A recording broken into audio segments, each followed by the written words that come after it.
دوستو اس وقت جنوبی ایشیا تاریخ کے نازک ترین دور سے گزر رہا ہے۔ بھارت نے روس جیسے آزمائے ہوئے دوست کو دھوکہ دے کر امریکہ کی دوستی کی بجائے غلامی اختیار کر لی ہے۔ پہلے بھارت سوویت یونین کا دوست اور اتحادی ملک کہلاتا تھا،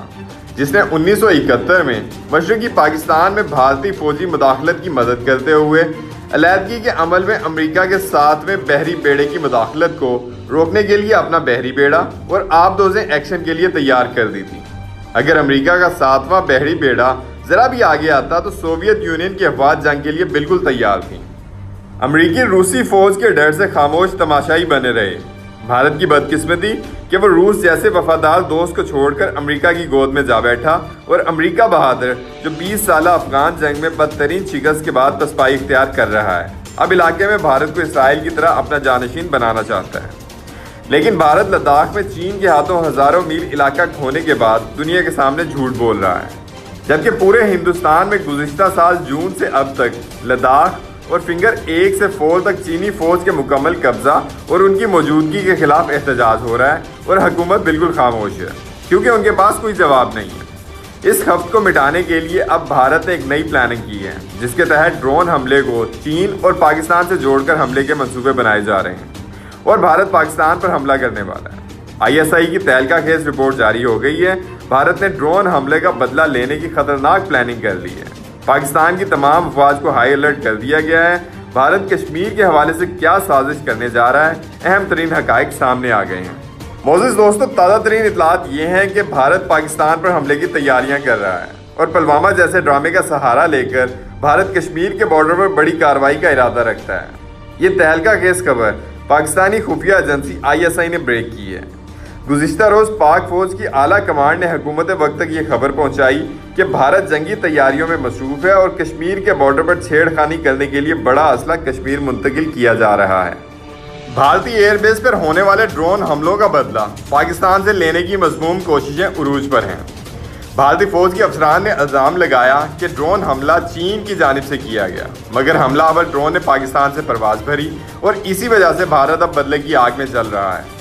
بھارتی میڈیا کے چند ایک چینلز نے براہ راست پاکستان کو موردِ الزام ٹھہرایا، اور RSS کے گنڈوں نے پاکستان پر حملے کی تجویز دی،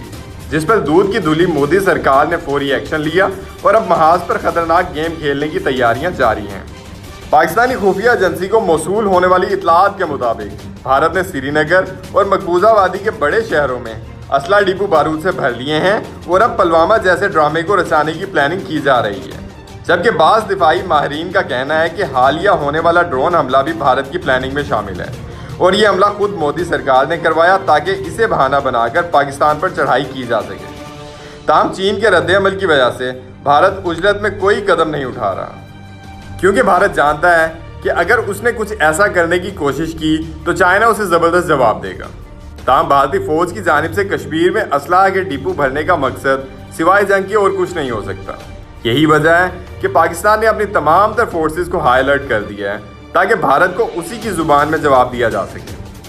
معزز دوستو، دوسری جانب چین اور بھارت کی کشیدگی بھی ایک بار پھر سے بڑھتی دکھائی دے رہی ہے، مگر چین تحمل کے ساتھ بھارت کو ہر محاذ پر شکست دے رہا ہے۔ چائنا نے اتر پردیش اور ہماچل پردیش کے ساتھ ساتھ بھوٹان اور نیپال میں سڑکوں کا جال بچھانا شروع کر دیا ہے، اور بھارت کی طرف سے نظر انداز کیے جانے والے ان پسماندہ علاقوں میں چینی اقتصادی مدد نے شاندار انقلاب برپا کر رکھا ہے، اور ان علاقوں میں چینی فوج واضح طور پر ہر محاذ پر برتری کی پوزیشن میں ہے۔ مقبوضہ جموں و کشمیر میں خود مختاری کی دفعہ 370 اور 35A کی منسوخی کے بعد ریاست کا سارا علاقہ 10 لاکھ بھارتی فوج کے محاصرے میں ہے۔ نسل پرست بھارتی حکومت اور فوج بنیادی انسانی حقوق کے جنگی مجرم کا کردار ادا کرتے ہوئے کشمیریوں کی نسل کشی جاری رکھے ہوئے ہیں۔ چین کے ہاتھوں شکست، عالمی برادری کے دباؤ پر بھارت کو کوئی خاص اثر تو نہیں ہوتا، لیکن اتنی بڑی فوج کشی کے باوجود جدوجہد آزادی کشمیر کی تحریک میں کوئی فرق نہیں آیا، بلکہ وہ پہلے سے زیادہ طاقتور ہو گئی ہے۔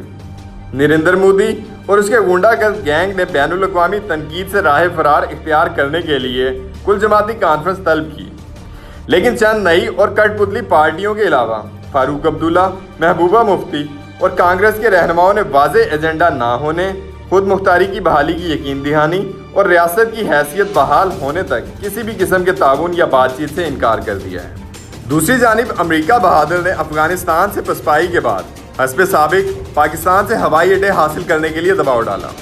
لیکن پاکستان کی خارجہ پالیسی میں تبدیلی اور چند دن پہلے ہونے والی نیٹو سربراہ کانفرنس میں سی پیک کے خلاف اقدامات کے اعلان نے پاکستان پر واضح کر دیا کہ یہ ممالک 80 کی دہائی کی طرح پاکستان کو استعمال کرنا چاہتے ہیں اور بعد میں پاکستان کو تنہا چھوڑ کر پابندیاں نافذ کرنے والے ہیں۔ ان کی پاکستان دوستی کی تاریخ راہوں کا راستہ ہے، اس لیے بہتر ہے پاکستان اپنے مفاد کا دفاع کرے، نہ کہ غیر ملکی مفاد کے لیے دوسروں کی جنگ اپنے سر لے کر پاکستان کو دہشت گردی اور دہشت گردوں کا آسان ہدف بنائے۔ دوستو، یہ حقیقت ہے کہ افغانستان سے امریکہ اور نیٹو افواج کے انخلاء کے بعد سب سے زیادہ بھارت متاثر ہوگا، جس کے وہاں پر قونصل خانوں اور سفارتی مشنز کی آڑ میں دہشت گردی کے درجنوں اڈے ہیں، جہاں سے وہ عالمی برادری خاص طور پر پاکستان میں دہشت گردی کے لیے کارروائیاں کرتا اور کرواتا ہے، اور اس بات پر پوری دنیا متفق بھی ہے۔ امریکہ افغانستان میں موجود اپنے ایجنٹس، بلیک واٹرز اور دیگر کے ذریعے، جن میں سر فہرست بھارتی خفیہ ایجنسیاں اور مقامی ایجنسیوں کے بھارتی تربیت یافتہ دہشت گرد شامل ہیں، ان کے ذریعے دہشت گردی کی کارروائیاں سر انجام دیتا آیا ہے، جس کی ایک مثال افغان حکومت کا قومی سلامتی کا مشیر ہے، جس نے امن کی کوششوں کو نقصان پہنچانے کے لیے پاکستان کے خلاف مداخلت اور طالبان کی سرپرستی کا الزام لگایا، جس سے دونوں ملکوں کے سفارتی روابط متاثر ہوئے۔ بھارتی حکومت اور فوج یہ بھی جانتی ہے کہ افغان مجاہدین یہاں سے فارغ ہونے کے بعد اپنے کشمیری بھائیوں کے شانہ بشانہ تحریک آزادی میں شامل ہو جائیں گے، جس سے بھارت کو ناقابل یقین جانی، مالی، اقتصادی اور سفارتی نقصان ہونے کا خدشہ ہے۔ اس لیے نریندر مودی اور اس کے حواری مقبوضہ جموں و کشمیر میں نئی بااثر کٹ پتلیاں تلاش کر رہے ہیں، جو فی الحال انہیں نہیں مل رہی۔ سابقہ بھارت نواز سیاستدان جان چکے ہیں کہ ان کی بقا کشمیری قوم کے مفادات کے ساتھ ہے، نہ کہ بھارت کی غلامی میں۔ پاکستان کی آزاد خارجہ پالیسی نے اسے نئے دوستوں سمیت بہت سی طویل المیعاد کامیابوں کی راہ پر گامزن کر دیا ہے، جس کے ثمرات آہستہ آہستہ ظاہر ہونا شروع ہو چکے ہیں۔ معزز دوستو، افغانستان میں امن بات چیت ہو یا مسئلہ فلسطین یا کشمیر، پاکستان امن کے لیے بھرپور کوشش کر رہا ہے اور وہ تمام عالمی فورمز پر اپنا ہر طرح کا کردار ادا کرنے کے لیے عالمی برادری سے بھرپور تعاون کر رہا ہے۔ لیکن بھارت اور اسرائیل اپنے ذاتی مفاد اور دہشت گردی کو جاری رکھنے کے لیے نہ صرف خطے بلکہ عالمی امن کو تباہ کرنے والے اقدامات کر رہے ہیں۔ وہ بھول رہے ہیں کہ ظلم کی رات خواہ کتنی طویل ہو، ایک روشن اور خوبصورت صبح ضرور طلوع ہوتی ہے، جسے آزادی کہتے ہیں، اور وہ دن دور نہیں جب یہ خطہ آزاد اور امن کا گہوارہ ہوگا، انشاءاللہ۔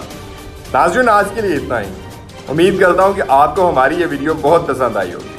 آپ لوگوں سے مزید التماس ہے کہ جن لوگوں نے ہمیں ابھی جوائن کیا ہے وہ ہماری اس ویڈیو کو اپنے دوستوں، رشتہ داروں اور گرد و نواح کے لوگوں میں سوشل میڈیا اور واٹس ایپ کے ذریعے ضرور شیئر کیجیے۔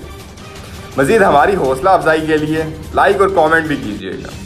اسی کے ساتھ ہی میں آپ سے اجازت چاہتا ہوں۔ اپنا بہت سارا خیال رکھیے گا۔ اللہ نگہبان۔